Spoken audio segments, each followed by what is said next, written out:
স্বাগত জানাচ্ছি উচিত কথায়। অনেকদিন পরে আপনাদের সঙ্গে আবার উচিত কথায় দেখা হলো। জুলাই আন্দোলন, ছাত্র জনতার অভ্যুত্থান, হাসিনা সরকারের পতন, পলায়ন, অন্তর্বর্তী সরকার গঠন, সবকিছুর এক বছরের হিসাব নিকাশ শুরু করতে পারি এখন আমরা। এক বছর হতে আর দিন দুয়েক, তিনেক, চারেক বা পাঁচেকই বাকি। 24-এর বড় প্রাপ্তি অবশ্যই জনগণের ভোটাধিকার কেড়ে নিয়ে বছরের পর বছর ক্ষমতায় চেপে থাকা একটি সরকারের পতন। পতন তো বটেই, 5 আগস্ট পালিয়ে যাওয়ার পর আওয়ামী লীগ আর দেশের মাটিতে প্রকাশ্য হতে পারেনি। তারা বিতাড়িত হওয়ার পর দৃশ্যপটে আসেন অধ্যাপক ডক্টর মোহাম্মদ ইউনূস। তাকে প্রধান উপদেষ্টা করে গঠিত হয় অন্তর্বর্তী সরকার। তিনি ও তার পরিষদের বড় সাফল্য হিসাবে আমরা দেখতে পাচ্ছি, দেখানো হচ্ছে নানা কিছু। তার মধ্যে যেটা নিয়ে সবচেয়ে বেশি কথা হতে পারে সেটা হচ্ছে সবজির দাম কম। অবশ্য এর উল্টো পিঠে রয়েছে আলু, পেঁয়াজ, টমেটো চাষিরা নাকি নিঃস্ব হয়ে যাচ্ছেন, কেউ কেউ বলছেন। আবার অনেকে আমরা দেখতেও পাচ্ছি লোকসানে পড়ে ঋণে থাকা একাধিক কৃষকের আত্মহত্যার খবরও। তবে প্রধান উপদেষ্টা প্রেস উইংয়ের অতি সক্রিয়তার কারণে এসব খবর আড়ালে চলে যাচ্ছে। সামনে আসছে ডোনাল্ড ট্রাম্প, আমেরিকার প্রেসিডেন্ট। তিনি আমাদের উপর 35% ট্যারিফ আরোপ করেছিলেন। সেই 35% ট্যারিফ থেকে এখন ট্যারিফ নেমে এসেছে 20%-এ। সেটা সরকারের বড় সাফল্য হিসাবে বিবেচিত হচ্ছে। কিন্তু সরকারের বড় সাফল্যকে আমরা বড় সাফল্য বলতে পারতাম যদি এই নিয়ে সরকারের মধ্যে নানা ধরনের ঢাক গুড়গুড় না থাকতো। সরকার কিন্তু এই আলোচনার জন্য, এই সাফল্যের জন্য সাবাসী দিচ্ছে এখন বাণিজ্য উপদেষ্টা থেকে, কিন্তু সেখানে অনেকদিন ধরে নিরাপত্তা উপদেষ্টাও ছিলেন। তিনি নাকি অনেক কথা বলেছেন এবং সেইটার মধ্যে নাকি নানা ধরনের গোপনীয়তাও ছিল।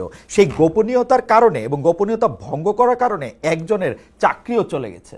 সেটা কেন গেছে, কিসের বিনিময়ে আমরা 35% থেকে 20% পেলাম, সেটা এখন অবশ্য আমরা জানতে পারছি না। প্রধান উপদেষ্টার প্রেস সচিব অবশ্য বলছেন কোনো ধরনের সামরিক চুক্তি তিনি করেন নাই।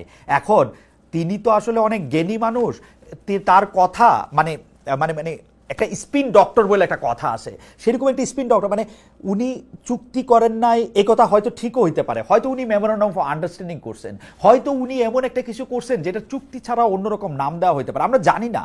তো ঠিক আছে, বেনিফিট অফ ডাউট হিসাবে আমরা ডক্টর ইউনূসকে কিছু পয়েন্ট দেই যে ডক্টর ইউনূস হচ্ছে 35% থেকে 20% কমাইতে পারছেন ট্যারিফ আমেরিকার বাজারে, তার জন্য আমাদের ব্যবসা বাণিজ্য বড় বিপদে পড়বে না, সেইটা কেউ কেউ দাবি করতেছেন।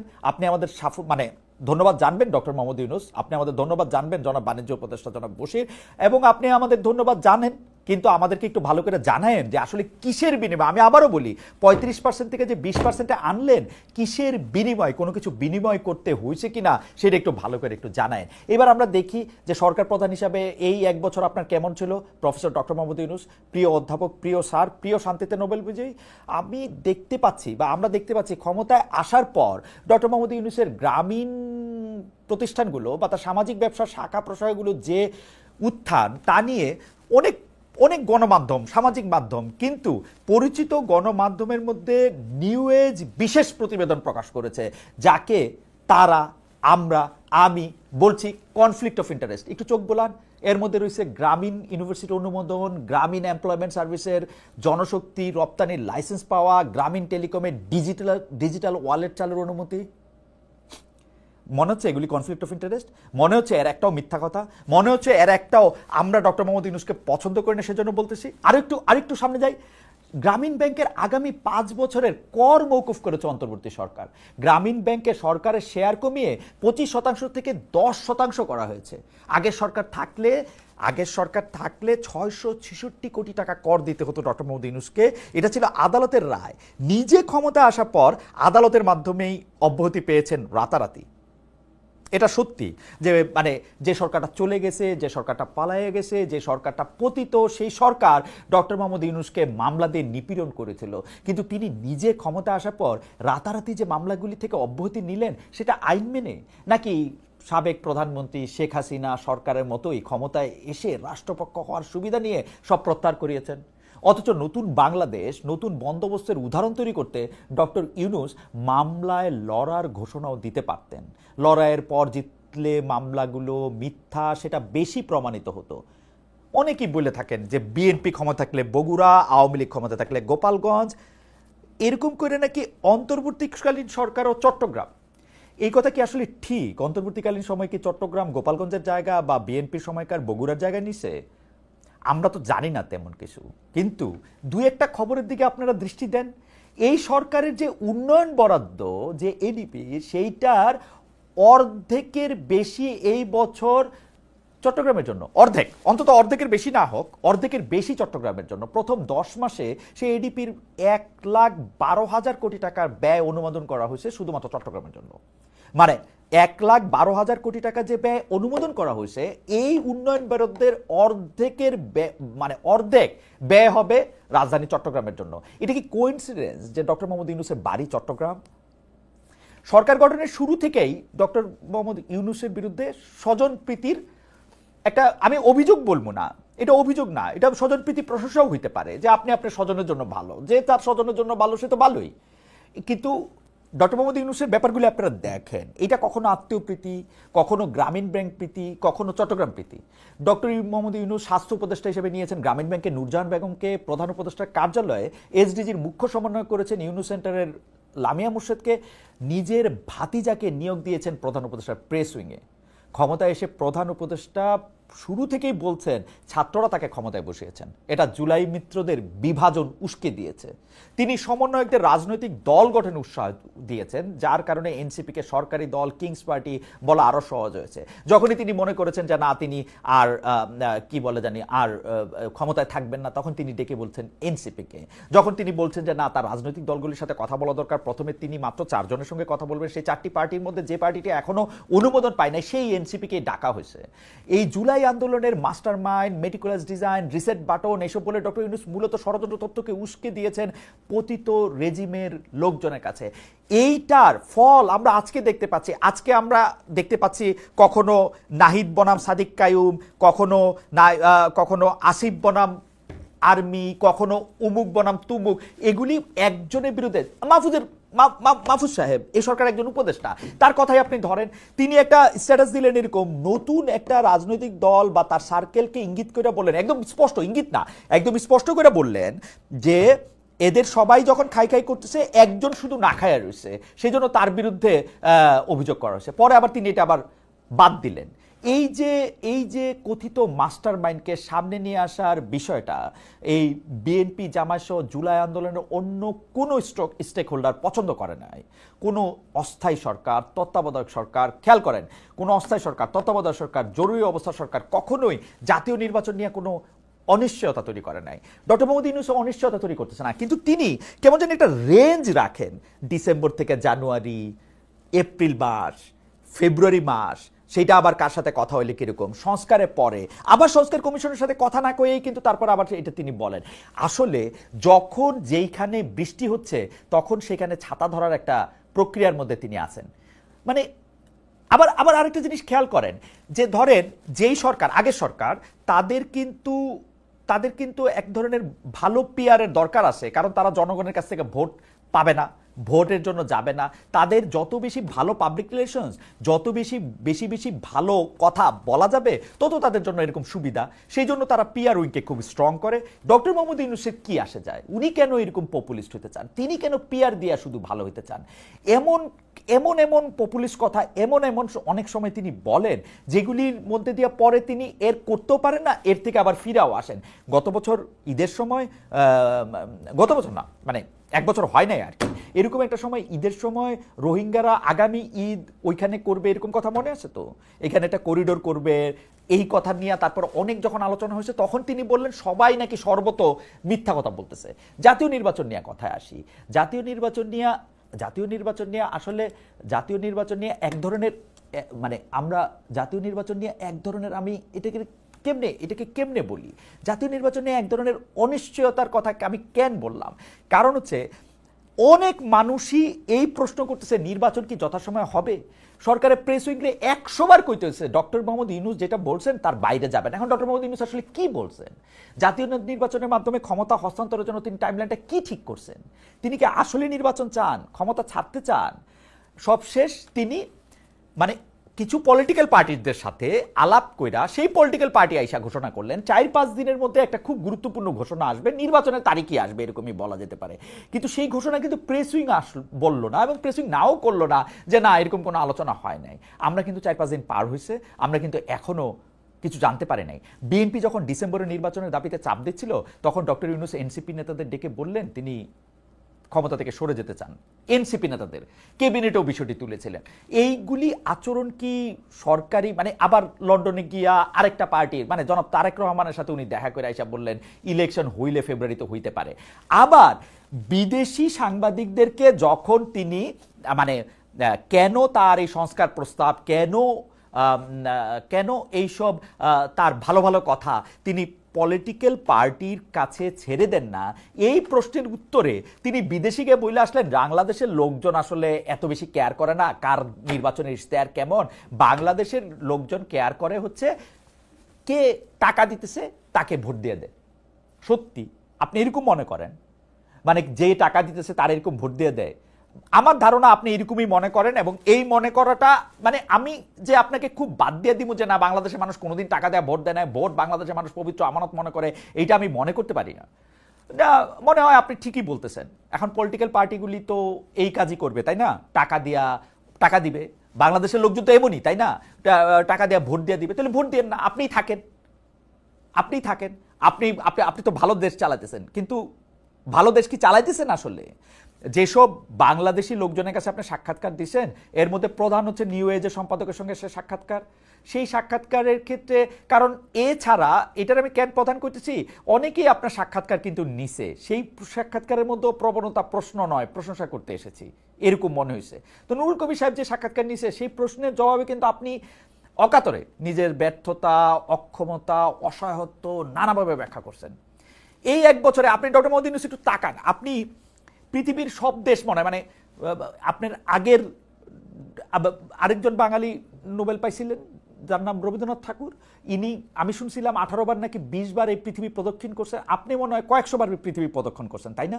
আপনার তো পৃথিবীর কোনো দেশে থাকার জন্য, যাওয়ার জন্য আপনার আলাদা কোনো আগ্রহ থাকার মানে কথা না আর কি, জাস্ট খালি বিদেশে ঘোরার জন্য। কিন্তু এই এক বছরে আপনি বিদেশ সফরে যে গেছেন এর মধ্যে 10 বারের বেশি গেছেন। এর মধ্যে রাষ্ট্রীয় সফর আছে, আবার কিছু সফর আমার দেখে মনে হয়েছে ব্যক্তিগত পুরস্কার নেওয়া, মাঝারি মানের কিছু সরকারি রাষ্ট্রীয় কর্মকর্তাদের সাথে অংশগ্রহণ করা, এনজিও ধারার কিছু সম্মেলন ইত্যাদি ইত্যাদি। এগুলিকে রাষ্ট্রীয় সফর হিসাবে দাবি করছে অন্তর্বর্তী সরকার, কিন্তু এগুলি কি আসলে রাষ্ট্রীয় সফর ছিল কিনা সেটা নিয়ে আমাদের ঘোরতর সন্দেহ আছে। এবং আপনি কিন্তু একটা বিশাল প্রেস উইং নিয়ে আপনি বিদেশে যান, এবং এই প্রেস উইং এর কাজ থাকে হচ্ছে আপনাকে সবচেয়ে ভালো দেখানো। এর মধ্যে আমরা নিশ্চয়ই ভুলা যায় নাই, সবচেয়ে সমালোচিত হলো লন্ডনে গিয়ে ব্রিটিশ প্রধানমন্ত্রীর সাক্ষাৎকার না পাওয়া। আপনার প্রেস উইং প্রথমে বলছিল যে তিনি কানাডা চলে গেছেন, আবার সেই রাষ্ট্রীয় সফরের নামে আপনি আসলে তখন বিএনপির প্রধানের সাথে বৈঠক করে আসছেন। মানে ডক্টর মোহাম্মদ ইউনূসের আমি আসলে মানে আমি জিনিসটা কীভাবে বলি, ডক্টর মোহাম্মদ ইউনূসের থেকে আমাদের আশা আসলে অনেক অনেক অনেক অনেক গুণ বেশি ছিল। কিছু কনফ্লিক্ট অফ ইন্টারেস্টের কথা আমি বললাম, ডক্টর মোহাম্মদ ইউনূসের এগুলি দরকার ছিল না। ডক্টর মোহাম্মদ ইউনূস অনেকে বলে থাকেন, কেউ তার সাপোর্টাররা বলতেছেন আমারে যে ভাই উনি তো কয়দিন পর অবসরে চলে যাবেন, অবসরে যাওয়ার পরে উনি যেসব কাজ করবেন সেই কাজগুলি নাইলে তিনি গুছাইতেছেন, তো এতে কী অসুবিধা হয়েছে? ভাই ডক্টর মোহাম্মদ ইউনূসের কি কাজের অভাব? তিনি কাজ করতে চাইতেছেন। 80 বয়সের বেশি, 82-83 বছর বয়সের একজন প্রবীণ মানুষ, সারা পৃথিবীতে চেনা মানুষ, তিনি এগুলি করবেন? এইটা যে কনফ্লিক্ট অফ ইন্টারেস্ট সেটা তিনি বুঝবেন না। তিনি বলেন যে গ্রামীণ হচ্ছে তিনি তো গ্রামীণের মালিক না, তো তিনি তো গ্রামীণের ট্রাস্টি। গ্রামীণে একটা লোকের নিয়োগ হয় তার চাওয়া ছাড়া, আপনি আমারে বলেন তো গ্রামীণের মালিক হওয়া কাকে বলে? মানে কেন? মানে গ্রামীণের নামে আপনি যখন একটা ম্যান পাওয়ার প্রতিষ্ঠান নেন, একটা ইউনিভার্সিটি নেন, একটা ইয়ার মধ্যে নিজে সাইন করেন, ডক্টর মোহাম্মদ ইউনূস আপনি কি বুঝতে পারেন যে এটা একটা কনফ্লিক্ট অফ ইন্টারেস্ট হয়? ডক্টর মোহাম্মদ ইউনূস আপনি প্রায়ই বলে থাকেন যে সুযোগ হেলায় হারানো যাবে না। নিজেকে একজন আদর্শ শাসক হিসেবে আদর্শ মডেল হওয়ার সুযোগ আপনি হেলায় হারাইতেছেন না। যাই হোক, আপনার উপদেষ্টাদের মানে অন্যদের কথা একটু আসি। সবচেয়ে আলোচিত উপদেষ্টাদের একজন প্রফেসর ডক্টর আসিফ নজরুলের কথায়। ডক্টর আসিফ নজরুল আপনি আইন উপদেষ্টা হওয়ার পরে আপনি নিজে যত বেশি আমি কি বলবো ভয় ভীতির পরিচয় দিছেন, এত ভীতু লোক আপনি কখনোই ছিলেন না আমার মনে হয়েছে। কারণ হচ্ছে আপনি পপুলিস্ট জায়গা থেকে কেউ আপনাকে কোনো কিছু বললে সেগুলিকে আপনি এত বেশি গুরুত্ব দিচ্ছেন এবং গুরুত্ব দিতে দিতে নিজেকে হাস্যকর হিসাবে প্রমাণিত করছেন। আমি হয়তো আপনাকে দুর্নীতিগ্রস্ত বলতে পারবো না, কারণ আমার কাছে প্রমাণ নাই, কিন্তু আপনি যে কত দুর্বল, এবং দুর্বলরা কি করে জানেন? দুর্বলরা হচ্ছে চেয়ারের, ডক্টর আসিফ নজরুল আপনার বলতেছি, দুর্বলরা হচ্ছে যে চেয়ারে বসে, সেই চেয়ারে বসার সুযোগ নিয়ে বিভিন্ন অন্যায় করতে থাকে। উদাহরণ দিই, আমি বিচারকদের সম্পর্কে, মানে বিচারাঙ্গনে আপনি কি করতেছেন সেটার আমি কিছু উদাহরণ দিই। গত মাসের 10 তারিখে, মানে 10 জুলাই আইন মন্ত্রণালয় প্রজ্ঞাপন জারি করে 18 জন বিচারককে বাধ্যতামূলক অবসরে পাঠায়। তাদের বাধ্যতামূলক অবসর দেওয়া হয়েছে সরকারি কর্মচারী অধ্যাদেশ 2018-র 45 ধারা অনুযায়ী। অথচ আইনটির 3 ধারায় স্পষ্ট বলা আছে এই আইনটি বিচারকদের ক্ষেত্রে প্রযোজ্য হবে না। প্রফেসর আসিফ নজরুল, আপনি শুনতে পাচ্ছেন? আপনার এই আইন বিচারকদের ক্ষেত্রে প্রযোজ্য হবে না। আইনটা আবার পড়েন, দেখবেন ওখানে লেখা আছে এই আইনটি বিচারকদের ক্ষেত্রে প্রযোজ্য হবে না। তো যে আইন বিচারকদের জন্য প্রযোজ্যই নয়, এই আইন অনুযায়ী আপনি বিচারকদের চাকরি নট করে দিচ্ছেন কিভাবে? আদেশে বলা হয়েছে জনস্বার্থে তাদেরকে বাধ্যতামূলক অবসর দিয়েছেন, কিন্তু অনুমান করা যায় এই বিচারকেরা আওয়ামীপন্থী বা তারা আওয়ামী লীগ সরকারের আমলে স্বাধীনভাবে কাজ করেননি, এই অপরাধে তাদেরকে চাকরি থেকে সরিয়ে দেওয়া হয়েছে, তাই না? আপনি যে তাদের সম্পূর্ণ গায়ের জোরে চাকরিটা নট করে দিয়া এটা প্রমাণ করলেন না যে বিচারকরা স্বাধীন নয়? এটা প্রমাণ করলেন না যে বড় সরকার চাইলে যে কোনো বিচারককে যখন তখন চাকরি থেকে অপসারণ করতে পারে? যাদের স্বাধীনতাই নাই তাদেরকে আপনি শাস্তি দিতেছেন স্বাধীনভাবে কাজ না করার অপরাধে। এটা কেমন কথা? সাবেক প্রধানপতি বিচারপতি ABM খায়রুল হককে গ্রেফতার করেছেন হত্যা মামলায়, অথচ মুখে বলতেছেন উনার অপরাধ হইল এই যে উনি তত্ত্বাবধায়ক সরকার ব্যবস্থার রায় দিয়ে বাতিল করেছেন এবং রায় টেম্পারিং বা জালিয়াতি করেছেন, তো উনাকে রায় জালিয়াতির মামলায় প্রসিকিউট করেন, রায় টেম্পারিং করার অপরাধে ওনাকে শাস্তি দেন। তা না করে আপনারা তাকে গ্রেফতার করলেন মার্ডার কেসে, যেটা আমরা সবাই জানি যে একটা মিথ্যা মামলা। রায় টেম্পারিং করা অপরাধ, কিন্তু মিথ্যা মামলায় কাউকে গ্রেফতার করা, মিথ্যা মামলায় সাজা খাটানো অপরাধ না? সেই অপরাধ আপনি এখনো করতেছেন না। শুধু বিচারপতি খায়রুল হক কেন, অনেককেই আপনারা গ্রেফতার করতেছেন মার্ডার কেসে, হাজার হাজার নিরীহ মানুষকেও আপনারা গ্রেফতার করতেছেন মিথ্যা মামলায়, যার বিরুদ্ধে অভিযোগ দুর্নীতির তাকেও গ্রেফতার করতেছেন মার্ডার কেসে, বেশিরভাগ ক্ষেত্রে মিথ্যা মার্ডার কেসে অথবা সবগুলি ক্ষেত্রে মিথ্যা মার্ডার কেসে। আইন উপদেষ্টা ডক্টর মোহাম্মদ আসিফ নজরুল, আপনাকে বলতেছি, গতকালও সাংবাদিকদের আপনি বললেন আপনার সুন্দর বাচনভঙ্গি দিয়ে, সুন্দর শব্দচয়ন দিয়ে, যে এই সরকারের প্রধান 2টা ব্যর্থতা, এক হচ্ছে মব নিয়ন্ত্রণ করতে না পারা, 2 হচ্ছে মিথ্যা মামলা নিয়ন্ত্রণ করতে না পারা। তো এই মিথ্যা মামলা নিয়ন্ত্রণ করা তো আপনার দায়িত্ব ছিল। আপনি যতই বলেন যে মামলা বা থানা পুলিশ স্বরাষ্ট্র মন্ত্রণালয়ের অধীন, কিন্তু আপনি তো আইন উপদেষ্টা। কি আইনি উপদেশ দিলেন আপনি সরকারকে? বিচারপতি খায়রুল হককে মিথ্যা মার্ডার কেসে গ্রেফতার দেখানো যাবে না, এই উপদেশ কি আপনি দিয়েছিলেন স্বরাষ্ট্র মন্ত্রণালয়কে? নাকি উনি যে রায় টেম্পার করছেন এইটা যদি আপনার আদালতে গিয়ে ফাইট করতে হইতো, তাহলে আপনাকে যে পরিমাণ কাজ করতে হইতো, আপনার যে পরিমাণ এক্সপার্টিস থাকতে হইতো, সেটা আপনার নাই, ঠিক না? বা আপনি সেই পথ দিয়ে হাঁটেন নাই। উনি যেই অপরাধ করছেন, যেটা আপনি বলতেছেন আমরা দেখতেছি, সেই অপরাধে ওনার বিচার হোক। এটা যদি ওনার অপরাধ হয়, আপনার আইন কর্মকর্তারা সেইটা নিয়ে ফাইল তৈরি করুক। কিন্তু আপনি দেখেন আপনার আইন কর্মকর্তারা, আপনার পাবলিক প্রসিকিউটররা তো আপনার আইন মন্ত্রণালয়ের লোক, তাই না? তারা কিন্তু বিপুল উৎসাহে আদালতে গিয়া মিথ্যা মামলাগুলিতে আদালতে রিমান্ড প্রার্থনা করতেছেন, জামিনের বিরোধিতা করতেছেন। এগুলি আপনার মন্ত্রণালয়ের কাজ না? তারা গিয়ে বলতেছেন না যে হ্যাঁ ABM খায়রুল হক মার্ডার করছে, অমুক মার্ডার করছে? যদি আপনারা মুখে বলতেছেন যে এগুলি মানে এই মিথ্যা মামলা, মব, এগুলি আপনার সরকারের সবচেয়ে বড় ব্যর্থতা। সবচেয়ে, আবার বলি, সম্পূর্ণ বেআইনিভাবে 18 জন বিচারককে বাধ্যতামূলক অবসর দিয়া, চাকরি নট করে দিয়া, কিরকম ভয়ের আবহাওয়া আপনি তৈরি করছেন বিচারকদের মধ্যে, আপনার কোনো আইডিয়া আছে? সব বিচারক এখন এমন ভয়ে আছে যে যে কোনো সময় যে কারো চাকরি নট হয়ে যেতে পারে। ভাই, সবাই তো আপনার মতো এরকম না যে চাকরি আজকে নট হয়ে গেলে কালকে গিয়া অন্য কিছু করে করতে পারবে। কারো এরকম ইচ্ছা নাও থাকতে পারে, কারো এরকম NGO করা, কোনো রকম বিশ্ববিদ্যালয় অধ্যাপনা করা, এগুলি তো নাও তার থাকতে পারে। তো এই ভয় নিয়ে এই কোনো বিচারক স্বাধীনভাবে কাজ করতে পারে? কোনো একটা মিথ্যা মামলাতেও ন্যায় বিচার করতে পারবে? আপনি দেখেন উচ্চ আদালতে, একটু আপনি খেয়াল করে দেখেন, উচ্চ আদালতে বিচারক নিয়োগ সংক্রান্ত একটা অধ্যাদেশ আপনারা জারি করেছেন। সেই অধ্যাদেশের আওতায় উচ্চ আদালতের বিচারক বাছাই করার জন্য একটা কমিটিও গঠন করে দিয়েছেন। পত্রিকার খবরে পড়ে জানলাম। যে বিচারক নিয়োগের জন্য 53 জন আগ্রহী প্রার্থীর ইন্টারভিউ নিয়েছে বাছাই কমিটি। 300 জনের বেশি আবেদন করেছিল, তার মধ্যে থেকে শর্টলিস্ট করা হয়েছে 53 জন। কোন ক্রাইটেরিয়নে, কোন যোগ্যতার ভিত্তিতে তাদের শর্টলিস্ট করা হইলো আমরা তো জানতে চাই। আমরা কিন্তু শুনতে পাইতেছি, আপনিও যদি আপনার কানটা আগের মতো খোলা থাকতো তাহলে আপনিও কিন্তু শুনতে পাইতেন যে যোগ্যতর অধিক কোয়ালিফাইড বাই সিনিয়রদের বাদ দিয়ে সম্পূর্ণ সাবজেক্টিভ স্যাটিসফ্যাকশনের ভিত্তিতে শর্টলিস্ট করা হয়েছে। পুরো প্রক্রিয়াটার ভিতরে স্বচ্ছতা তো কোথাও নাই। আমরা সেই আগের তিমিরে আছি বলে মনে হচ্ছে। বিচারাঙ্গনের অবস্থাটা হচ্ছে এরকম।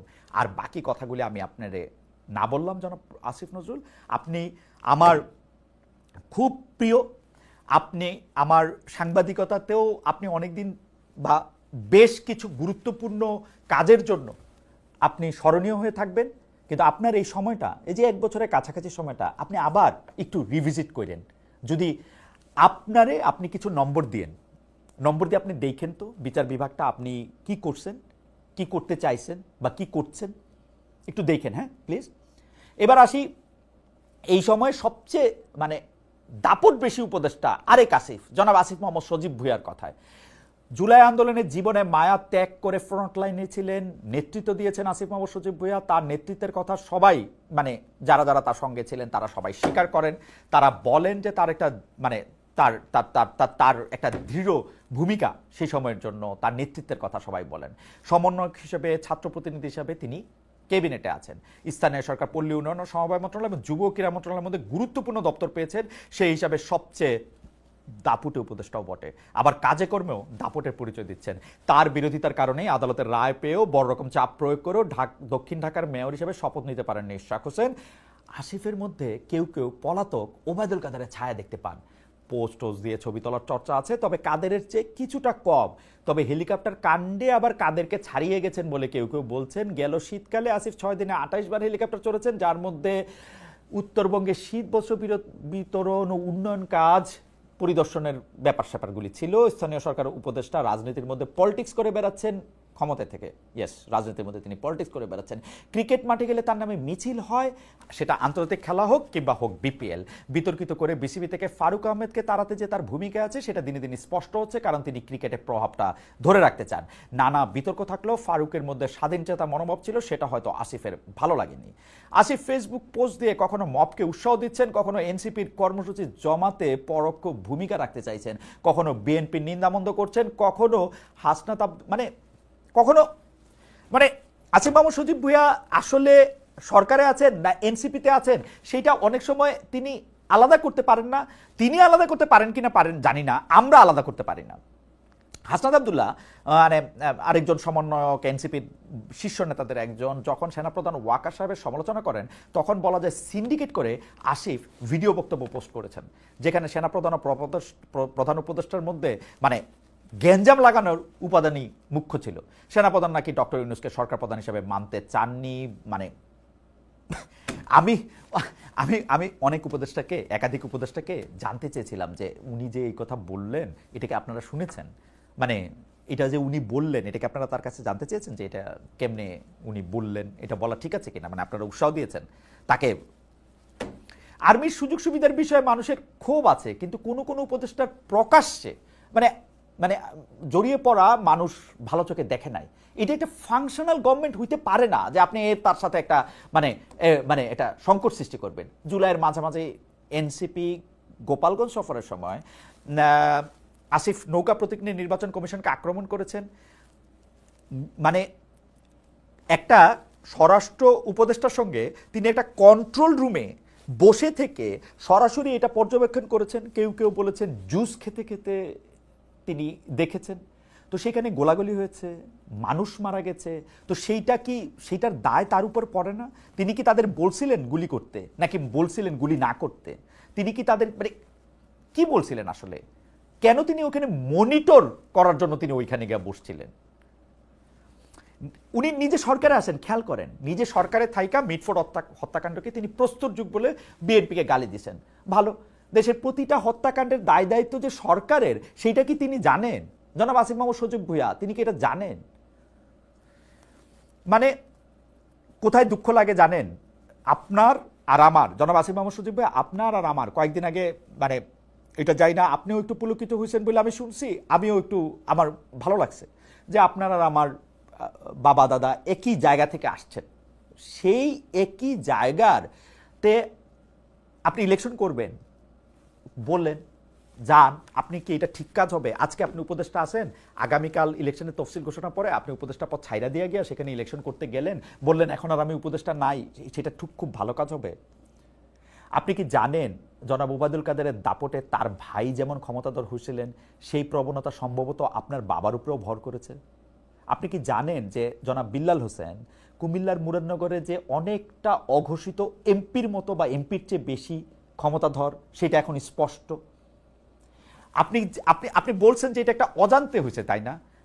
আপনার অজান্তে হয়েছে জনাব আসিফ, তাই না? যে আপনার অজান্তে আপনার বাবা ঠিকাদারি লাইসেন্স নিয়েছিলেন, আপনি যখন জানছেন তখন এটা আবার বাতিল করা হয়েছে। আপনি এরকম আরেকটা গুরুতর অভিযোগ আসছে যে আপনার বাবা মবের মাধ্যমে তিনজন যে বা তিনটা যে হত্যাকাণ্ড হয়েছে তার হোতাদের অনেকটা রক্ষাকর্তা। আপনি অবশ্য বলছেন যে ওই টিভিটা তো আসলে ইশাক সাহেবের, তো ইশাক সাহেবের টিভি দেখে আপনার মানে আপনার বিরুদ্ধে এগুলো আপনি বলেন নাই, মানে আপনার ঘনিষ্ঠজনেরা বলছে, সেই জন্য এরকম কথাবার্তা ছড়ানো হতেছে। মানে আপনি এগুলিকে ষড়যন্ত্র বলে উড়াই দিচ্ছেন। আপনার সাবেক এপিএস মোয়াজ্জেমের বিরুদ্ধে দুর্নীতির তদন্ত করছে দুদক, তো আপনার এপিএস সাহেবের 100 কোটি টাকার দুর্নীতি কি আপনার অজান্তে করা হয়েছে? আপনি এত অজান্তে থাকেন কেমনে? মানে এটা কেমনে সম্ভব? আপনি কেমনে এরকম মানে না জানা থাকেন? মনে করেন এপিএস এর তো নির্বাহী ক্ষমতা নাই, নির্বাহী ক্ষমতা আছে আপনার। আপনি কেমনে মানে মানে মানে মানে কেমনে না জানতে পারলেন যখন আপনার আপনার যে আপনার এপিএস আপনার উনি যখন মানে দুর্নীতি করেন? দেখেন, আপনি একটা উপদেষ্টা, আপনার কি হয়, আপনার কিন্তু সরকারি নিরাপত্তার উপর কোনো ভরসা নাই। তো ভরসা যে নাই তার জন্য আপনি অস্ত্রের লাইসেন্স নিছেন, সেই অস্ত্রের ম্যাগাজিন আবার ভুল কইরা বিদেশে যাওয়ার সময় আবার নিয়ে যান। দেশের বিমানবন্দরে ধরা পড়ায় দেশের ইজ্জতটা বাঁচছে, বিদেশে ধরা পড়লে এই দেশে আর ঢুকতে পারতেন কিনা কেউ কেউ বলছে। কিন্তু আপনি কি প্রতিক্রিয়া জানালেন যে ম্যাগাজিন বিষয়ক ভিডিও কেমনে সাংবাদিকদের হাতে গেল? এটা নিয়ে আপনার খুব আপত্তি হইল। আপনার আপত্তি, প্রধান আপত্তি হইল, আপনি একটু অল্প কইরা মোলায়েম একটু সরি বললেন, কিন্তু আপনার প্রধান আপত্তি হইল এটা সাংবাদিকদের কাছে গেল কেমনে। মানে আপনি খেয়াল করেন, আপনার ভয়ে কিছু মিডিয়া আপনার ওই যে বন্দুকের ম্যাগাজিন বিষয়ক প্রতিবেদন কিন্তু তখন প্রত্যাহারও করছে। আপনি চিন্তা করে দেখেন তো একবার, আপনিও একটু আপনার নিজের দিকে তাকান জনাব আসিফ মাহমুদ সজীব ভূঁইয়া। আপনি একটু এক বছরে আপনার নিজের দিকে আবার একটু দেখেন, নিজেরা আবার একটু বিবেচনা করেন, দেখেন তো আপনার কত পয়েন্ট আপনি দিতে পারেন। আমার আরেক বন্ধুর কথা বলি, জনাব মোস্তফা সরওয়ার ফারুকী, সত্যি সত্যি বন্ধু, কিন্তু আমরা একই সঙ্গে একই স্কুলে একই ক্লাসে পড়ছি কিছুদিন, ছোটবেলার স্কুল। তো সরকার গঠনের শুরুতে তিনি কিন্তু নিয়োগ পান নাই। কয়েক মাস পরে তারে সংস্কৃতি উপদেষ্টা হিসেবে নিয়োগ দেওয়া হয়, তখন এর তীব্র বিরোধিতা করেছিল ধর্মভিত্তিক দল হেফাজতে ইসলামী সহ কথিত তৌহিদি জনতা। ক্ষমতা পেয়ে এই গোষ্ঠীর মন জয় করতে যেন সব কাজ তিনি করতেছেন, তাদের সমর্থনও হয়তো পেতে শুরু করেছেন, কারণ তাকে নিয়ে সে আলোচনা সমালোচনা আর নেই। 5 আগস্ট যখন 32 নম্বরে বাড়ি ভাঙচুর আগুন দেওয়া হলো তখন তা মানতে পারেননি ফারুকী। তিনি দুঃখ ভারাক্রান্ত হয়ে ফেসবুকে পোস্ট করেন, প্রধান উপদেষ্টা শপথ নেওয়ার পর প্রথম কাজ হবে 32 নম্বরে বাড়ি পরিদর্শন। অথচ ফারুকী উপদেষ্টা হওয়ার পর ঘোষণা দিয়ে বুলডোজার অভিযান চালিয়ে 32 নম্বর বাড়ির অবশিষ্ট কিছু যে মাটিতে মিশিয়ে দেওয়া হলো, এই ঘটনায় একরকম মৌনই থাকলেন, যে মৌনতা তার সম্মতিরই লক্ষণ। মানে মানে সরকার যেমন মৌন ছিলেন মোস্তফা সরওয়ার ফারুকী নিজেও। এই 1 বছরে শুধু বঙ্গবন্ধুর ভাস্কর্য নয়, মুক্তিযুদ্ধের নানা নিদর্শন ধ্বংস করা হয়েছে, এর বদলে কিছু জায়গায় জুলাই স্মারক বসানো হচ্ছে। এসব উদ্যোগের পক্ষে অনেক বেশি সক্রিয় এখন ফারুকী। মোস্তফা সরওয়ার ফারুকের হস্তক্ষেপের প্রতিবাদে, খবরদারের প্রতিবাদে, মৌখিক নির্দেশে কাজের অর্থায়ন দাবির প্রতিবাদে শিল্পকলা একাডেমির মহাপরিচালক পদ থেকে চলে গেছেন সৈয়দ জামিল আহমেদ, যাকে অন্তর্বর্তী সরকারই নিয়োগ দিয়েছিল। অনেকে বলেছেন, ফারুকী নিজেও বলেছেন যে এই নিয়োগ দেওয়াটা নিয়ে নানা ধরনের প্রশ্ন ছিল, জামিল আহমেদ সাহেবের কাজ নিয়েও নানা ধরনের প্রশ্ন ছিল। আমরা কে সত্য বলছেন কে মিথ্যা বলছেন তা এখনো ঠিক জানি না। আমরা শুধু জানি গত এপ্রিল মাসে সংস্কৃতি বিষয়ক উপদেষ্টা সংবাদ সম্মেলনে প্রশ্ন করতে এসে দুইটি টেলিভিশন মিডিয়ার দুইজন সাংবাদিককে চাকরিচ্যুত করার অভিযোগ উঠেছিল। আমি অবশ্য এইখানে জনাব মোস্তফা সরোয়ার ফারুকী প্রশ্ন করেছে, প্রশ্ন হ্যান্ডেল করতে দেখেছি। আড়ালে তিনি কিছু করেছেন কিনা সেটা আমাদের জানা নাই, হয়তো তিনি আড়ালে কিছু করেন নাই, কিন্তু সরকার এমন একটা ভয়ের সংস্কৃতি তৈরি করছে যে তারা তারা এই রিস্কই আর নেয় নাই, এই রিস্ক তারা নেয়ার নেওয়াটা তারা ওয়ার্থ ইট মনে করে নাই। আপনি আরও দেখেন মোস্তফা সরোয়ার ফারুকী যে মন্ত্রণালয়ের সাথে জড়িত, সে চলচ্চিত্রতে যে অনুদান দেওয়া হয়েছে, সেই অনুদান এবার কারা পাইছে, কি হিসাবে পাইছে, কেমনে এটা বিবেচনা করা হয়েছে, কত সময়ের মধ্যে কতজন এটা দেখছে, সেগুলির দিকে একটু দেখেন। আমরা আমরা আমরা আমরা তার বিরোধিতাকারী ইসলামিস্ট রাজনীতিবিদ, কথিত তৌহিদ জনতা, তার বিরোধী হচ্ছে ফারুকীর কাজের চ্যালেঞ্জে যারা প্রথম থেকে বিরোধিতা করতেছিল, যে ইসলামী রাজনীতিবিদ, কথিত তৌহিদি জনতা এবং বিদেশে বৈশা যারা তার বিরোধিতা করতেছিলেন, তাদেরকে তুষ্ট করে এখন জনাব ফারুকী কাজ করতেছেন, ঠিক না? তাদেরকে আপনার এখন খুব রাজি খুশি রাখতে হইতেছে। আরেকজনের কথা বলি, তারে আমি চিনি না, তারে বাংলাদেশের যার কথাই জিজ্ঞেস করি তাই সেই চিনে না। তিনি গ্রামীণ ব্যাংকের শীর্ষ কর্মকর্তা হিসেবে পরিচিত ছিলেন। অধুনা তার পরিচয় মন্ত্রী পদমর্যাদায় স্বাস্থ্য উপদেষ্টা, জনাব না, উনি নূরজাহান বেগম। উনাকে বলা হইতেছে যে একটা থাকে না, ডক্টর মোহাম্মদ ইউনূসের স্বজনপ্রীতির একটা উদাহরণ হিসাবে তার নামটা আমরা অনেকদিন মনে রাখবো।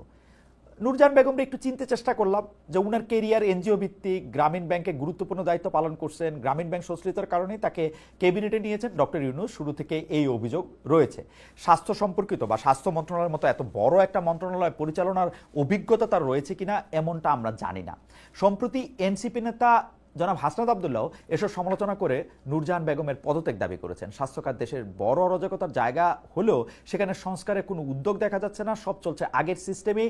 স্বাস্থ্য উপদেষ্টা নূরজাহান বেগমের সাবেক প্রিয় তুহিন ফারাবী এবং বর্তমান প্রিয় মাহমুদুল হাসানের বিরুদ্ধে ক্ষমতার অপব্যবহার, তদবির বাণিজ্য, চাঁদাবাজি, টেন্ডার বাণিজ্য সহ নানাবিধ দুর্নীতি ও অনিয়মের মাধ্যমে শত শত কোটি টাকার অবৈধ সম্পদ অর্জনের অভিযোগ অনুসন্ধান করছে দুদক।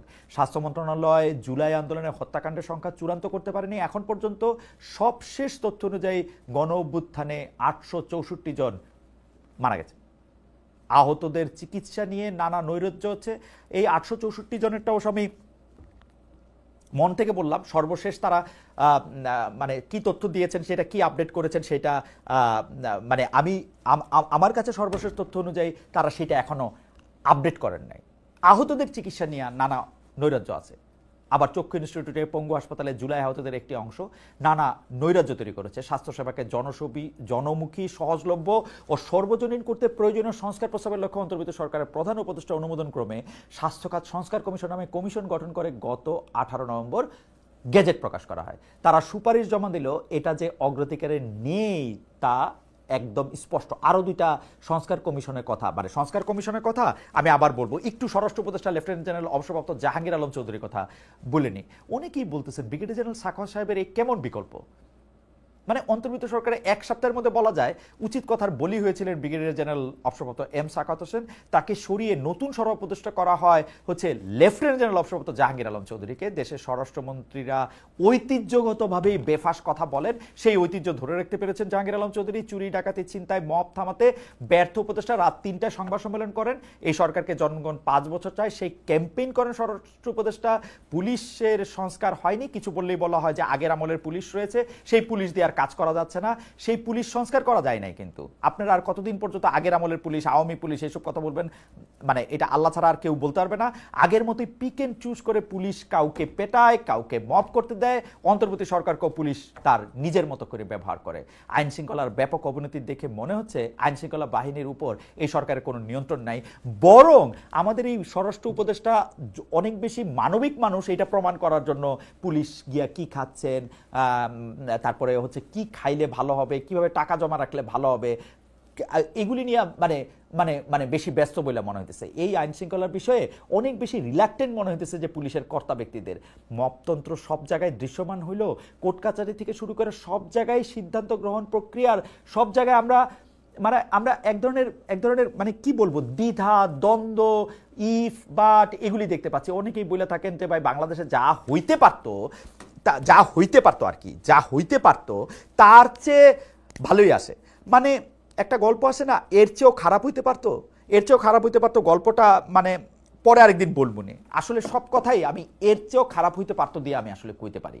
এই যে এখনো যে কিছু মানুষের ধারণা সরকার এই পোলাপাইনগুলির রাস্তায় রেখেছে কিছুটা আর্মিকে কাউন্টার করার জন্য, অথবা তৃণমূলে যেহেতু তাদের কোনো লোকজন নাই এই সব পোলাপানি সেগুলির অভাব পূরণ করতেছে। চাঁদাবাজিতে মানুষ অস্থির হয়ে আছে, যেখানে বিএনপির লোকজন বেশি জড়িত, এটা একদম দিবালকের মতো স্পষ্ট।